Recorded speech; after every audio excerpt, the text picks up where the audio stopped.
ബഹുമാനപ്പെട്ട ജഡ്ജസ്, ഇവിടെ ആഗ്രഹമാകുന്ന ഏറെ പിന്മോളെ ഏവർക്കും വിജയമായ നമസ്കാരം. ഞാൻ ഇന്ന് പറയുമ്പോൾ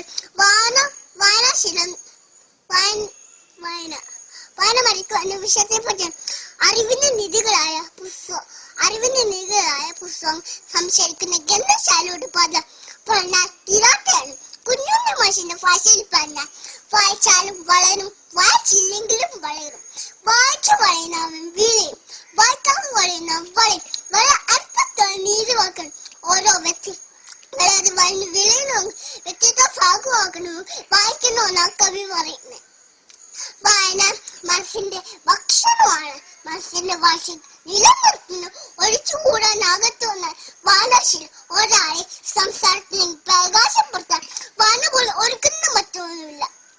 സദാ വെളിച്ചം അജ്ഞാത മതം ഉത്തമ ഗ്രന്ഥങ്ങള് വിജ്ഞാൻ കിടാവിക്കം മഞ്ചറുണ്ട്. മാധുഭക്തി, പീതുഭക്തി, രാജസേന എന്നിവ ഓരോ വ്യക്തിക്കും വേണ്ട രോഗത്തിലാണ്. ഹിഷ്ടഭക്തി ഒരിഞ്ച് മധുഫലമാകുന്നു. ഇതെല്ലാം ലഭിക്കുക നല്ല വായനയോട് മാത്രം. ഓരോ വ്യക്തിയും സ്വഭാവരൂപം വിൽക്കുന്നത് ഏകസായിക്കുന്നത് ഉത്തമ ജീവിതം നക്കാൻ പ്രാപ്തനാകുന്നു നല്ല വായന. പുസ്തകത്തിലെ വെറും മികവുന്നതിക്കൊണ്ട് ഷേക്സ്പിയർ വയലൂടെ മഹാഭക്തി അനുഭവിച്ചു വന്ന് തെളിഞ്ഞു വായന സഹോദരൻ മണിഫ ഒളിയിടുകൾ.